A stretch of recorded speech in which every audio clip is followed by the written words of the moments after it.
Hello, welcome back to Fred in the Shed. I'm up in the Radio Shack, and on this video a full in-depth review of this ATS 120, an all-band, all-mode pocket shortwave receiver. This is a very sophisticated little pocket shortwave receiver. I fear this video will take a little time. If you're in a rush, like some of you are, and maybe you just want to go ahead and listen to the radio tested on air, what I'll do is a little pop-up just in the corner of the screen there. Just jump ahead to that to go to the on-air testing. However, as always, I do hope you stick with the full video, especially if you're thinking of purchasing one of these radios. So what I shall do, this will be a review stroke tutorial, because I'm going to take you through all of the menu systems and show you what you need to know to operate this radio, because it's not always that clear. Now, one thing with ATS radios in general is there's no unboxing experience. It's a little bit plain, to be honest with you. All you get in the box is the radio just comes in simple bubble wrap. You get a rather nice long 80cm USB-C charging lead, and then rather odd, you get this bright wrist lanyard, even though I can't see anywhere that you can attach it to the radio. What you don't get though is an operating instruction guide. Nothing at all, not even a simple A4 sheet to get you started. I mean, the radio has a multi-function encoder. There are 3 buttons on the fascia on the front. They're not labelled in any way.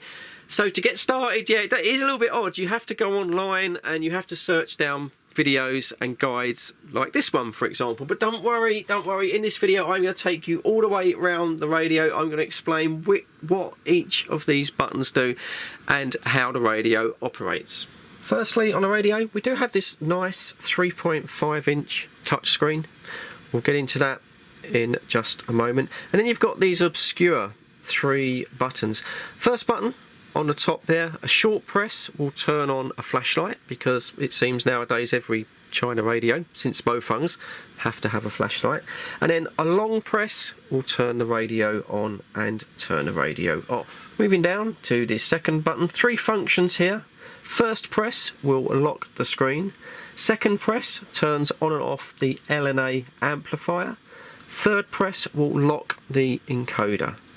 Final button, well, that just simply turns on and off the Bluetooth 5.3. And then below that we have the built-in 40mm loudspeaker. Dimensions, 120mm high by 30mm wide and just 20mm depth. It will fit rather nice in a shirt pocket. It doesn't give the weight, but I would say it's probably feels about 180 grams, something like that. As for how the radio feels in the hand, it feels really nice actually. It's got a full alloy case, front and back. It is slightly kind of feels like a homebrew Kickstarter type project, but I don't mind that at all. And there are little Allen key bolts at the bottom and at the top there, so it does mean that the radio is serviceable, and that's good to see. Moving on to the bottom of the radio, which is just a piece of printed circuit board, which is fine. You've got an all-important external antenna socket there, 3.5mm jack. Says that's for sideband and also medium wave. And then you've got what they say is a magnetic rod antenna, but it's just a bit of trace on the circuit board here. And that appears to be simulating or being used as a medium wave antenna. I don't know how that's going to work. A ferrite bar inside would have probably been more useful, but we'll test that when we get on to the medium wave. Moving on to the top of the radio now, again it's finished with this printed circuit board, that's fine. Then you have the multi-function encoder. I've got to say that they seem to have put the cheapest parts bin tuning knob that was available on this encoder. It really does feel really cheap. I'd probably swap that out myself. It's a shame they couldn't have put something with a bit, maybe a rubber feel to it, or yeah, okay, it is what it is, I guess. Moving across from that, we have the obligatory LED flashlight, and yeah, I will test that in a while.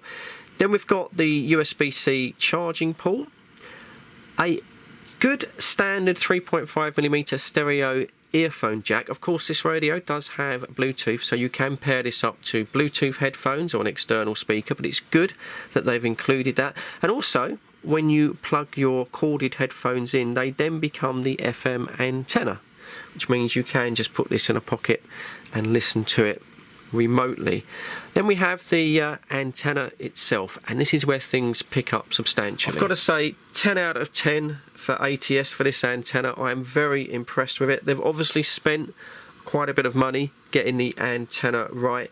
Sadly, a lot of radio manufacturers, they're skimping on the antenna, expecting you just to use the external antenna socket. Firstly, the quality, it's very nice quality. Even the last section of the antenna is very strong. There's very little chance that you are going to damage this unless you're very unlucky. And it's long. It is 82 centimeters in length, which is quite extraordinary for a pocket radio, and that's going to make it really useful on shortwave, especially if you're going after sideband, ham radio contacts, even AM/CB. It should be long enough to bring those signals in. So yeah, well done. 10 out of 10 for the antenna. Before we get into the meat and veg of the screen and the menu system, I suppose I better test that flashlight. To turn it on, just a short press there on the power button, and yeah, it's okay. It's not super bright, it's not super dim, it's there. It also works when the radio is switched off. Let's now have a closer look at the screen, and then we'll go through the menu systems on the radio. 2.4 inch touchscreen.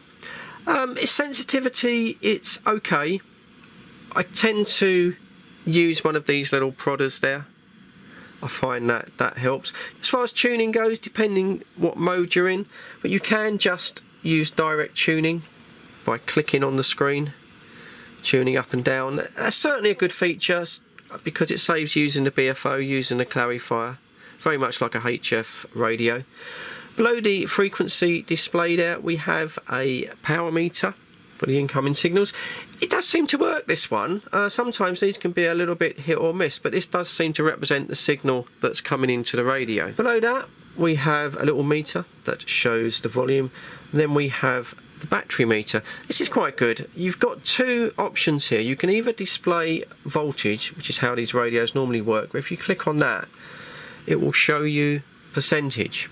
I'm not quite sure how accurate this percentage display is. It does seem to drop rather alarmingly down. It goes down to about 60% and then bounces back up to 80 or 90%, but it's there anyway. Then we have all of the shortcut buttons to the functions of the radio.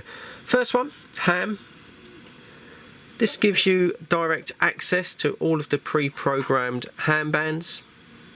Yeah, definitely quite useful. Also, when you choose these bands, it will automatically adjust the mode, so upper sideband, lower sideband, depending on which one you choose. Next we have a band select button. There are all of your bands. FM, long wave as well, includes long wave. So many radios are not doing that. And medium wave. We'll be testing all those in a moment. Then you've got all of the meter bands running through, including CB, which we'll look at in a second, and then a general shortwave band, which just put you onto the shortwave broadcast. Now it says CB, which is quite good, so if we just click on CB, by default it goes into AM mode. This tunes all the way down, I think about 26 something megs, up to just below the 10 meter band. Now unfortunately, when you click mode here, it does have upper and lower sideband and CW, but there's no FM mode. And that is such a shame that they've forgotten to put the FM mode. That's not only really important for the UK, and for some people that will be a make or break whether they purchase this radio, but also since September 2021, the FCC have finally allowed America to have FM. So America's now got FM CB radio, and yeah, it's not here. And that's a real shame. I think they've really missed an opportunity here not to put FM on the radio, but unfortunately it's not there. Across from that we have direct frequency input, and again just type it in whatever frequency you want to tune to. Like I say, the screen's okay as long as you don't rush it. There we go, and we're straight on the frequency that we want. Moving down onto the second row, we have a BFO control, a beat frequency oscillator, or a clarifier in CB terms. Yeah, just clicking on that, and then using the encoder you can go up and down to clarify the signal. Moving across, we have a step control for the AM shortwave band. Nice to see that the radio tunes down to 1 kHz. Quite often they stop at 5, but you've got 1, 5, 9 and 10. And we have a bandwidth control. Now the radio will automatically choose the bandwidth it thinks you want, depending what mode you go for. Yeah, and that's adjustable there, all the way from 1 to 6 kHz. Down from that, we have an AGC control. That's an automatic gain control, allowing the radio to adjust the gain. Found it didn't really make a lot of difference, to be honest. Maybe worked best on the shortwave band. I tend to leave it off on these software-based radios. It tends to overpower sideband signals, but it's there. Then we have an antenna, attenuation control. Again, I found this works best on the shortwave AM band. On sideband, it didn't work quite as well. So yeah, it is there though. Then a simple mode button. Change your different modes. Yeah, shame there's no FM on the CB mode. A mute, yeah, that's what it says, just mutes the volume. Just zoomed out a second here. So then you have a direct link to the volume control, but an easier way to access that is just the encoder. A simple press on the encoder takes you straight to the volume. A double press then takes you to the squelch. What is interesting on this radio is you can use the squelch on sideband if you wish, and that is unusual. Normally it's not active, but it is on this radio. Then we have a button which takes you to the next set of menu options. So moving up here, first one is a simple tuning up and down. The radio goes into a scan mode. Now, when it comes down to the memories on this, I can't see where this radio has that option where it automatically saves the memories for you. It might have, I couldn't find it, but then that's not such a bad thing. Next we have a scan feature, and I think this is unique to these ATS radios. I know it's on the 25. So we press that and the radio will go into a scan mode. It's got a little display here. Now you can set the step rate there on 10 kHz or 100 kHz. You can also adjust the scale depending what you want. 10 megahertz, 100 kHz. I think it goes to 500 kHz, 1 kHz. So it just got the sensitivity in the scale. And then what will happen is the radio will now go through and scan the frequencies. What you can see there on the screen, it will pick up the radio signals there and display them as peaks. Now it's not a waterfall display, and that is a shame. If that was a live waterfall display, that would be quite good. It's not even really a spectrum scope. So the idea is you would then tune the radio onto those peaks and pick up the signals. It's okay. I mean, it's something, I suppose, but a nice live waterfall with a spectrum display would have been better. Next we have a setup button. This enters the setup menus. Basically what the radio is going to do when you first switch it on. There's quite a few here. I'm not going to go through all of them. We'll just highlight a few. RDS, radio information on FM. I haven't been able to receive that. I've had it switched on, but on the stations that I've been listening to, I've had no RDS come through. It might just be my area. Couldn't get that to work. The one thing that in here that I really do like is this option where you can change the orientation of the screen from vertical to horizontal, and I think it's just a much nicer way for using the radio. So let me just demonstrate that. So switch that off there, exit, and then save changes. I need to zoom out a little bit to get it on camera, so let me just show you that. So yeah, so yes, and now as you can see, we've got that on horizontal mode. Now the advantage here, personally I just like using the radio this way, but if you're going to plug in an external antenna, which most of you are, this just allows you to hold the radio or have it on a stand and have the antenna coming out. It's just a really nice feature that they've thought of. It really works with this radio, and yeah, very pleased they did that. And then moving on from there, just a few other little things to look at. You can set the maximum minimum scaling for the scanning there.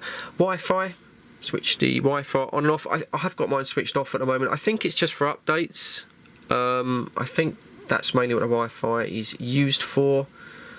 And then the Bluetooth, switch to Bluetooth on and off. Again, this is for using Bluetooth headphones, earbuds, or a Bluetooth extension speaker, which is quite useful because the small speaker does sound a little bit tinny. Coming down the row, we've got the down button for the scanning. You've got a screen control here for the brightness of the screen. Quite useful if you're going to use this at night. Yeah, I've had mine pretty much on 100% all the way through. Squelch control, again, you can access that just by pressing the encoder, but there's a shortcut key for that as well. The RDS, as I say on the radio, I've had it switched on, but not got anything. Then we have another kind of unique, gimmicky setting that I actually quite like, and that if you switch that, the radio turns to this retro look. And yeah, it's okay. It's okay for maybe the FM band. Just simplifies the radio, gives you a tuning scale. I think on shortwave it might bring up some kind of fake sort of radio stations on the dial itself. Yeah, it's there. I don't know if you're really going to use it. You can change the city if you want. It all seemed to be Italian cities to me. It didn't make any difference. It's just a little gimmick, really. Information, it's a bit small on the screen there, just shows you all of the latest software, shows you what Arduino the system is running, gives you the idea of how much memory is being used, condition of the battery, things like that. Yeah, it's quite useful, I guess. And finally, on the bottom row, FM button just takes it straight into the FM broadcast mode. Then you have a button to control all of your memories. Now, the radio, I believe, has about, I think it's 80 or 100 memories per band. And yeah, so you could use this really, when you think about it. You could use it as a scanner. It's got the range of frequencies. Once you're in here, you can, I haven't actually saved any, but you can delete them or you can edit them. Put in the name of your choice. I don't think it supports drag and drop, does it? Well, not that I can see. So I'm not sure if you can change the order as such, but it's nice that it's got this option. And there you go. And I think that's about it for the menu system. It is quite in depth. There is a learning curve, of course, on this radio. You've got to be slightly tech-minded to get the most out of it, but once you've been around it, a lot of these features you're never going to use. Right, that's that. I think it's now time we went on and we listened to how this speaker sounds on FM. When it comes down to FM, of course, an 82 centimetre antenna, you're going to get all of your FM stations. It does tune all the way down to 64 megahertz. Not that useful in UK, but might be in your country.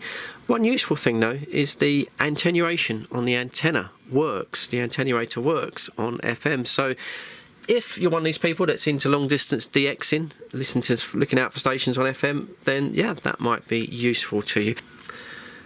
Just going to go up to my testing radio station I like to use, and that's 97.3 FM there. So let's just go to that. That's normally it's a fairly weak signal indoors in my shack, so we'll just sort of see how this gets on. Turn up the volume. Of acrimony and rancor. I might not say the word rancor again, just in case I haven't done my vocal warm-ups yet this morning, and you never know whether your lips get a little lazy. 7 after 10 is the time. So I mentioned all of that just to highlight the yeah, that's done okay. Slight crackle there in the background, but I am indoors, and that's probably the reason why. So yeah, I think overall the FM performance of the radio is very good. The speaker is very clear. Obviously it's very thin in sounding. Once again, if they maybe could have just put a slightly better speaker in, I'm a bit funny about things like that. That's okay. Right, let's go on to medium wave, and then I will try long wave.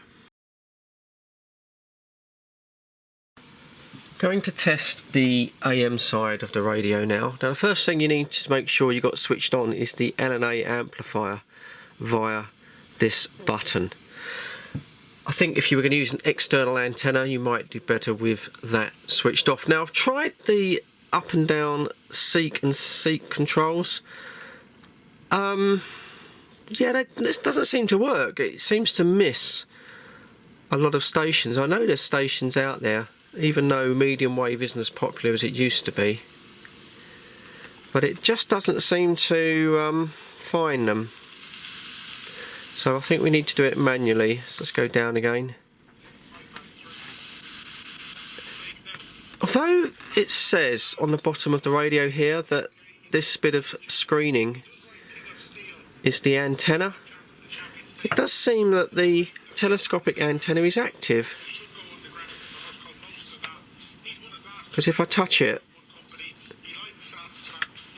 the signal does improve, so that's a little bit odd. So we're going to put the telescopic antenna up slightly,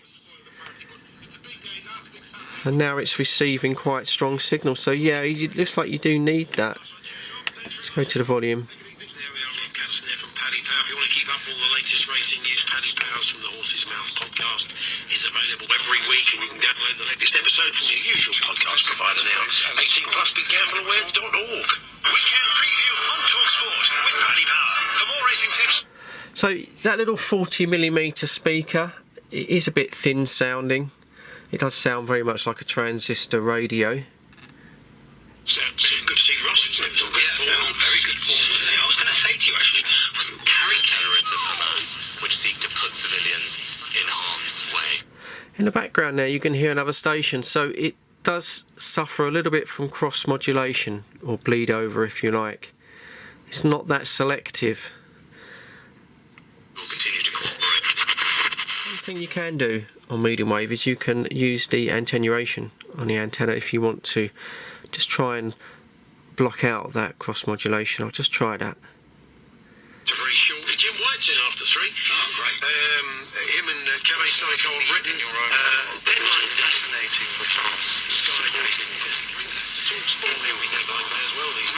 yeah, as you reduce the sensitivity of the antenna, you can hear that other signal underneath it. So I think on medium wave it's okay, the performance is acceptable, it's okay, but it's not the best performer on medium wave, and I'm not quite sure which antenna it's actually using. It's a little bit odd.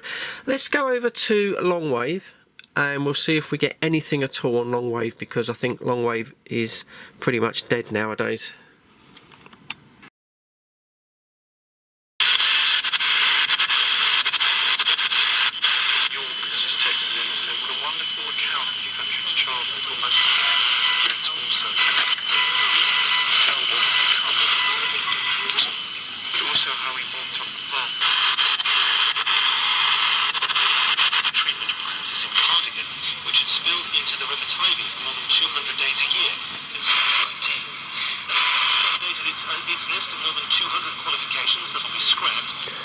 So just a couple of stations coming in now on long wave.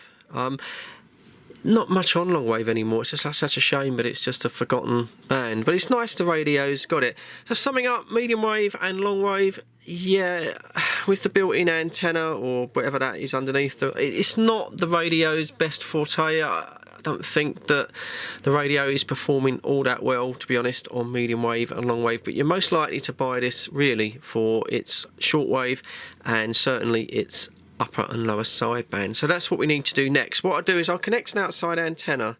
Might just have a little quick look back on long wave and see how it performs then, but I've got a feeling that cross modulation might be a problem. So I've plugged in an external antenna and long wave has woke up, it has started to come alive, but what I've noticed, and I'll let you listen to that in a moment, there's a little bit of cross modulation there, or bleed over. I'll try the attenuation, see if I can get rid of one of them.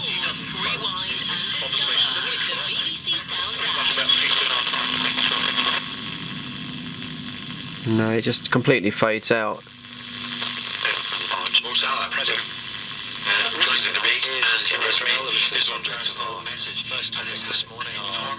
Okay, that's not too bad.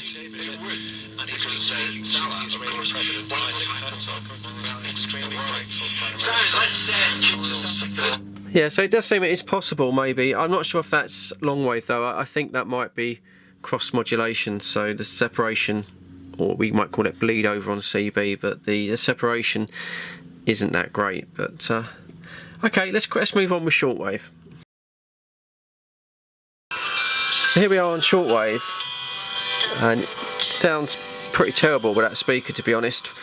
There is a slight bit of cross modulation from AM, but you can just use the attenuator there, and you're able to tune it out.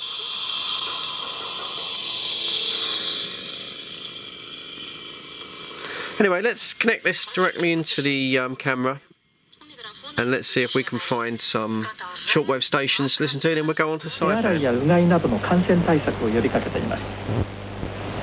咽頭結膜熱、いわゆるツール熱は子どもを中心に高熱や結膜炎などの症状が出るウイルス性の感染症で Работа завершается при помощи небольшого утюга, которым проглаживают детали. Поэтому этот метод и получил название утюжный. Подобный метод демонстрирует уникальность технологий, которые применялись архитекторами семейства Лэй. В начале 20 века феодальное общество Китая завершило свои echo chambers. Our existing views get drilled down further, reinforced, and sometimes radicalized, and that could be a big problem long term. And I've advocated for many times on the show breaking away from these echo chambers or information cocoons that we have established for ourselves with the help of social media algorithms as such. But I have to admit,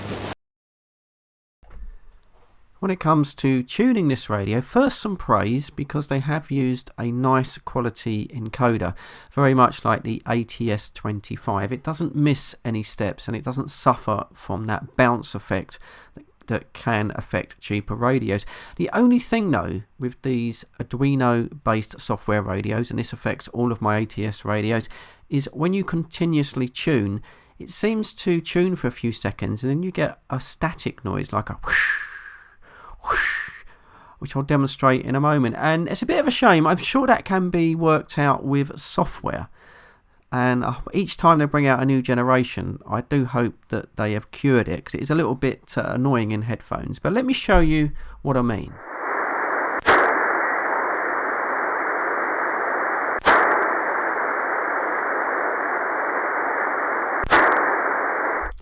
A little bit annoying that, but every generation gets better, so hopefully they'll sort that out. Okay, let's listen to some samples that I recorded on shortwave sideband.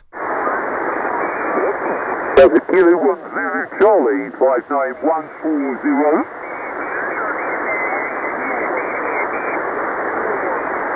Okay, yeah, good is okay. Thanks very much, 73. Plug, Mike 0, Mike, Charlie, Victor, comes out. Thank you, 59, Italy 58. Italy 58, okay, thanks to the multiplier, 73. Thank you, 73, bye-bye. Bye-bye, Mike 0, Mike, Charlie, Victor, comes out. Ocean. Oscar 4, Papa, your pipeline, X-ray 34. X-ray 34, correct? Roger. Thank you. Good afternoon, reporter 59003, number 3. Number 3 is in the log, thank you. Number 3. 73, QZ, Data Golf 1, Alpha Tango November, work out Germany. Delta Kilo 4, Delta Echo 59, X-ray 34.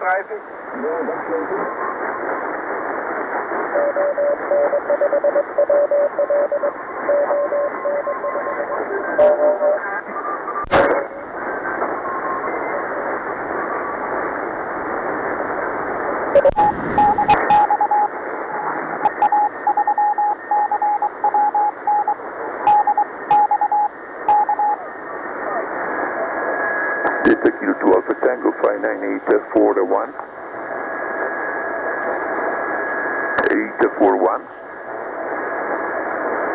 Delta Kilo 2 Alpha Tango 598 41. Papa. Your progressive number 707 QSL. Roger, thank you for the 5x9 001 from you, 001 for me, and 707 for you, 783. Conclusions. Good points, bad points. I think you've got to look at the history of these radios. We start off with a little ATS 20 here. Now, bearing in mind you can pick up one of these radios ridiculously cheap. I've seen one of these for sale on a China website, £27.50 plus about £6 post and packaging. This one did have the encoder bounce issue. They fitted a very poor quality encoder. I believe they have solved that. That was still a capable little radio, great fun. And they went up to the ATS 25, much better encoder. Really nice feeling encoders. They learnt lessons there. And I think what I've done with the ATS 120, they've taken the ATS 25 and they've made it into a smaller package, including that really nice long 82 centimetre telescopic whip antenna. 10 out of 10 for the antenna. And the encoder on this one, I've had no problems with it at all. They've definitely learnt their lesson. Very precise, very, well, there's no bounce at all. No problem with it at all. I've had a couple of issues with this though. Firstly, the fact that I do like the way you can use it on a horizontal mode. I think it really works for the radio, especially for the tuning. But of course, when you turn it round, then you're still not sure what these buttons do.